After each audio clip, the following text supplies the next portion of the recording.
A expressão "o grande julgamento", de ocorrência tão frequente na literatura religiosa, não é encontrada nas Escrituras, e o que é ainda mais importante, tampouco a ideia de que se pretende comunicar com ela. Foi uma tendência maliciosa que levou a cristandade a falar em julgamento com um grande evento único que se dá no fim do mundo, uma ocasião em que todos os seres humanos, santos, pecadores, judeus e gentios, os vivos e os mortos, ficarão em pé diante do grande trono branco e que ali serão julgados. Não pode estar mais distante do ensino das Escrituras. As Escrituras falam de 7 juízos, os quais diferem em 4 aspectos gerais, ou seja, apresenta os réus do julgamento, o local do juízo, a sua ocasião e o seu resultado. Vamos ver agora estes 7 juízos. Primeiro, nós temos o tribunal do julgamento do Calvário, ou seja, o julgamento para os crentes.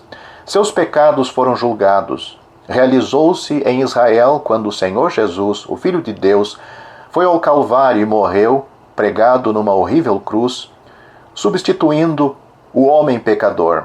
João capítulo 12, versículos 31 e 32. A morte para Cristo, justificação para o crente. E levando ele às costas a sua cruz, saiu para o lugar chamado Caveira, que em hebraico se chama Gólgota, onde o crucificaram. João capítulo 19, versículos 17 e 18. Levando ele mesmo em seu corpo os nossos pecados sobre o madeiro. 1 Pedro capítulo 2, versículo 4. Porque também Cristo padeceu uma vez pelos pecados, o justo pelos injustos, para levar-nos a Deus. 1 Pedro capítulo 3, versículo 18. Cristo nos resgatou da maldição da lei, fazendo-se maldição por nós, porque está escrito: maldito todo aquele que for pendurado no madeiro. Gálatas capítulo 3, versículo 13. Aquele, ou seja, Cristo, que não conheceu o pecado, Deus o fez pecado por nós, para que nele fôssemos feitos justiça de Deus. 2 Coríntios capítulo 5, versículo 21.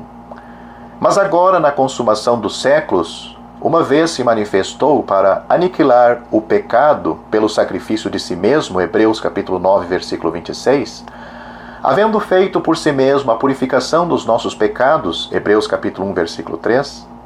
Portanto, agora nenhuma condenação há para os que estão em Cristo Jesus, que não andam segundo a carne, mas segundo o Espírito.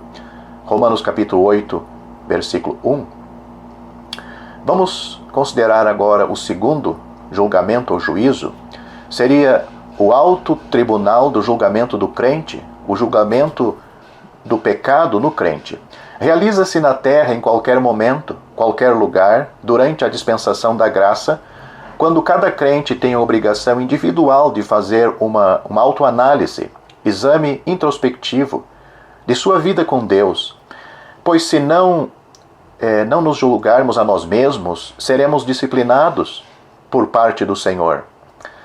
Porque se nos julgássemos a nós mesmos, não seríamos julgados, mas quando julgados, somos disciplinados pelo Senhor para não sermos condenados com o mundo. 1 Coríntios capítulo 11, versículos 31 e 32.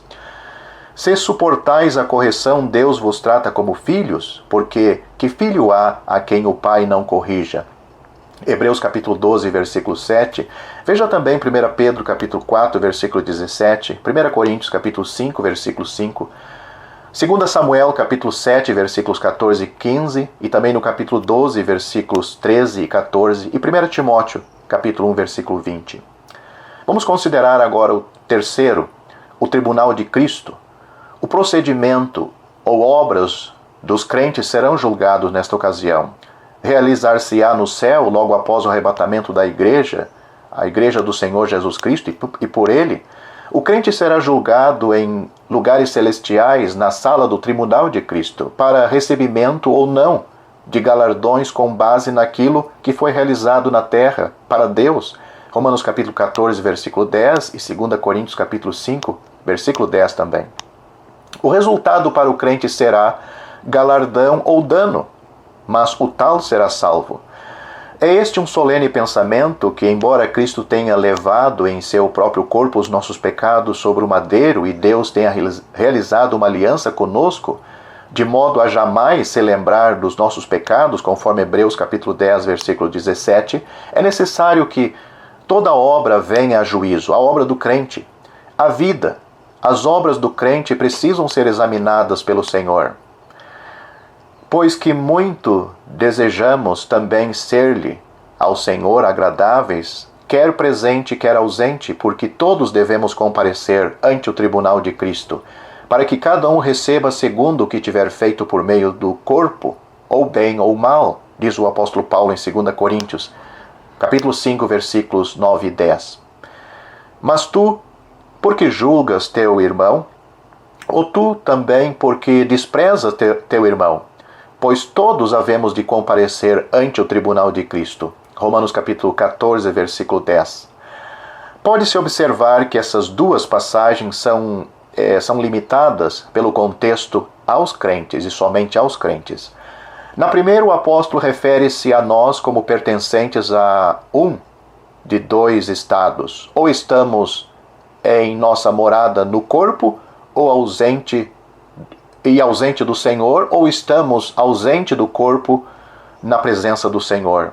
Esta linguagem não poderia ser empregada em relação a não crentes, pois que muito desejamos também, diz lá, ser agradáveis ao Senhor, pois todos devemos comparecer perante Ele. 2 Coríntios capítulo 5, versículos 8 e 9.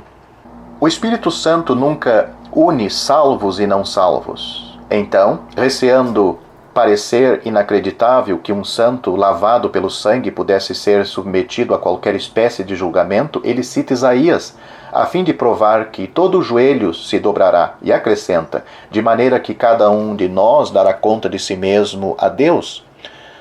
O seguinte trecho dá a base para o julgamento das obras, porque ninguém pode pôr outro fundamento além do que já está posto, o qual é Jesus Cristo.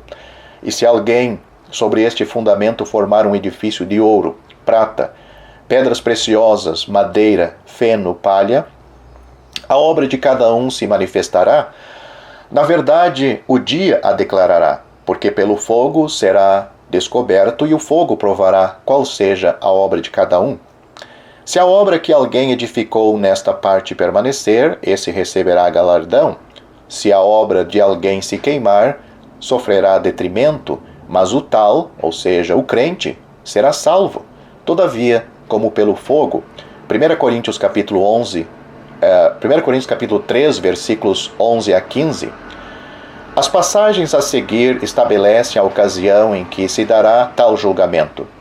Porque o Filho do Homem virá na glória de seu Pai com os seus anjos, e então dará a cada um segundo as suas obras, Mateus capítulo 16, versículo 27, e serás bem-aventurado, porque eles não têm com que tu recompensar, mas recompensado te será na ressurreição dos justos. Lucas capítulo 14, versículo 14. Veja também 1 Coríntios capítulo 15, versículos 22 e 23. Portanto, nada julgueis antes de tempo, até que o Senhor venha, o qual também trará à luz as coisas ocultas das trevas, e manifestará os desígnios dos corações, e então cada um receberá de Deus o louvor.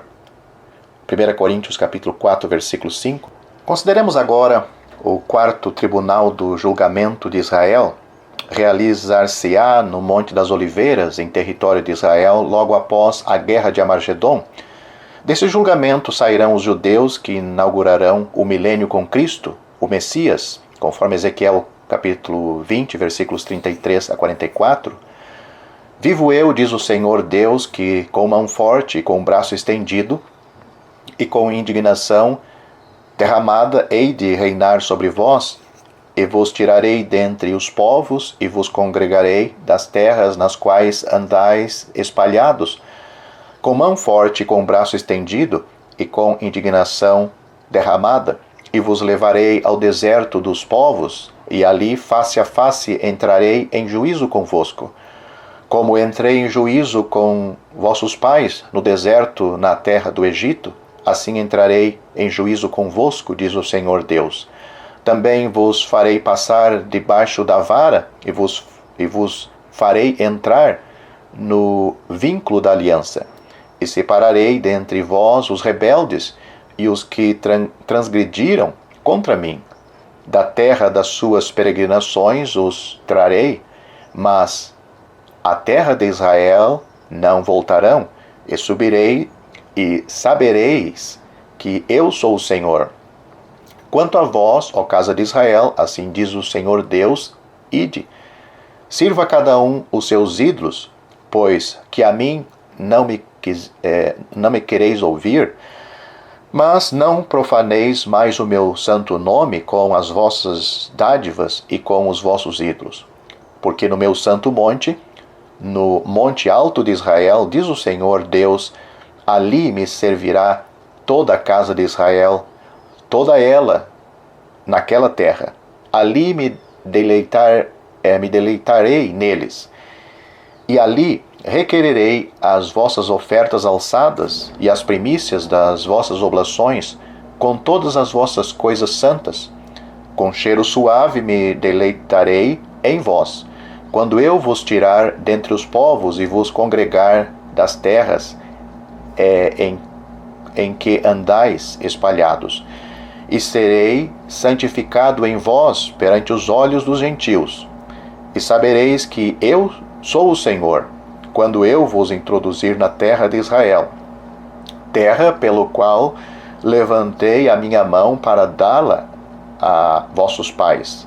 E ali vos lembrareis de vossos caminhos e de todos os vossos atos com que vos contaminastes, e tereis nojo de vós mesmos, por causa de todas as vossas maldades que tendes cometido.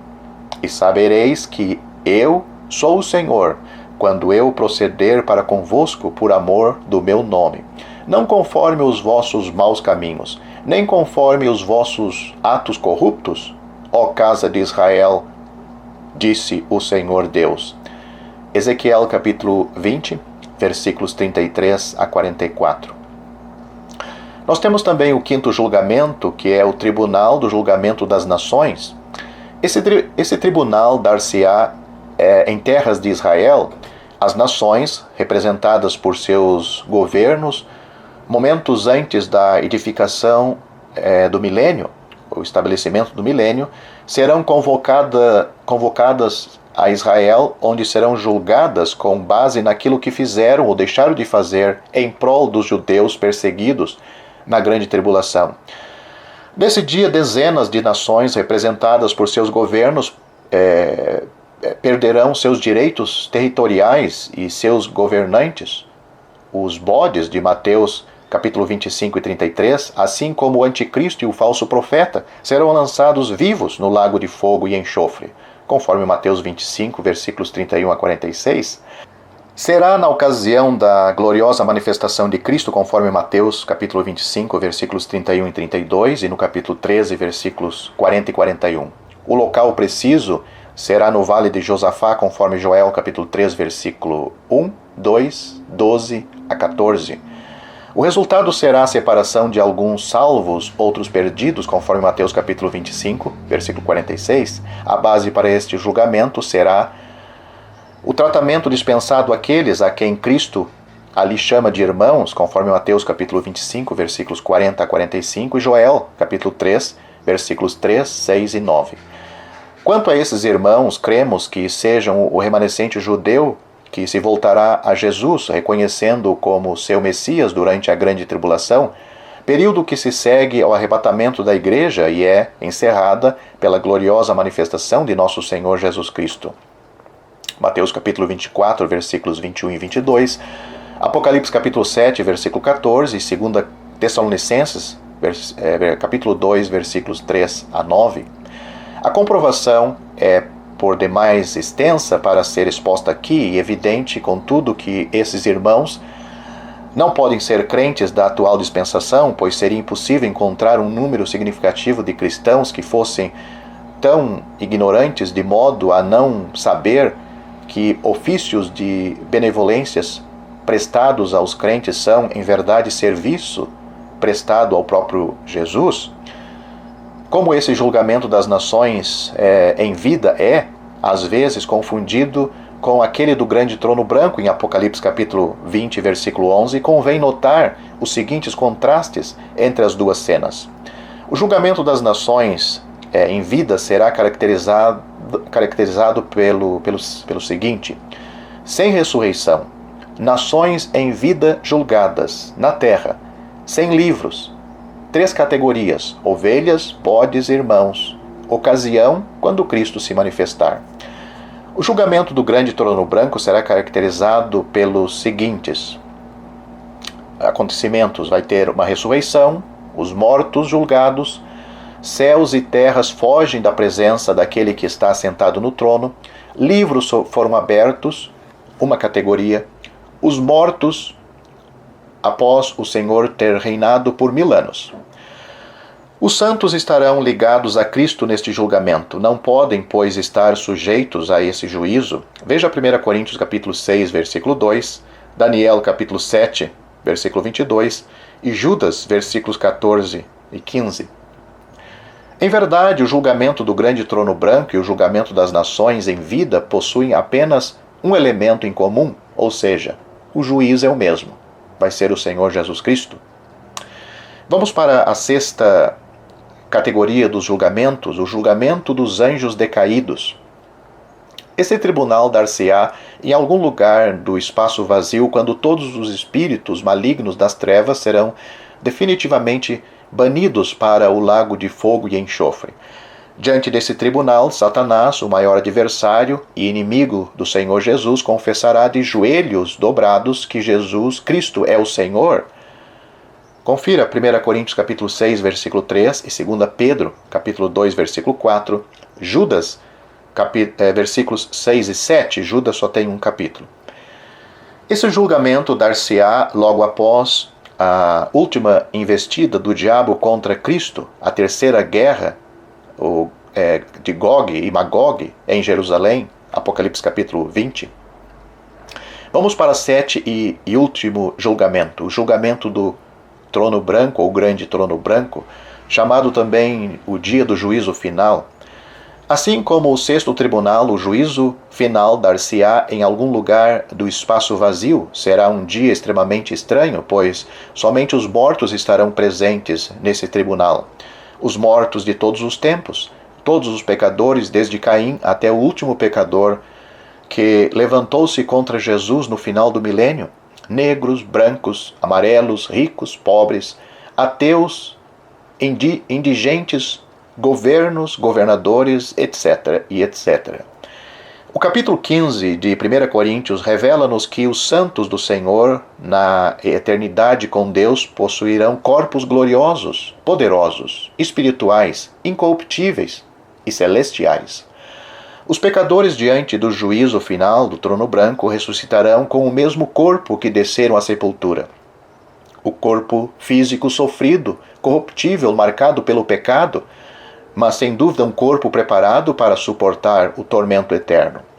Será o julgamento dos mortos ímpios. A ocasião será um dia determinado após o milênio. Atos capítulo 17, versículo 31 e Apocalipse capítulo 20, versículos 5 e 7. O local será perante o grande trono branco, Apocalipse capítulo 20, versículo 11. O resultado será que aquele que não foi achado escrito no livro da vida foi lançado no lago de fogo, Apocalipse capítulo 20, versículo 15. Bem-aventurados aqueles que lavam as suas vestiduras no sangue do Cordeiro, para que tenham direito à árvore da vida e possam entrar na cidade pelas portas. Ficarão de fora os cães, os feiticeiros, os adúlteros, os homicidas, os idólatras e todos os que amam e praticam a mentira. Apocalipse capítulo 22, versículos 14 e 15. Se você gostou deste vídeo, deixe seu joinha, isso nos ajudará a divulgá-lo. Também não se esqueça de inscrever-se em nosso canal. Ative o sininho das notificações para que você receba os novos vídeos. Deixe seus comentários Obrigado por assistir este vídeo.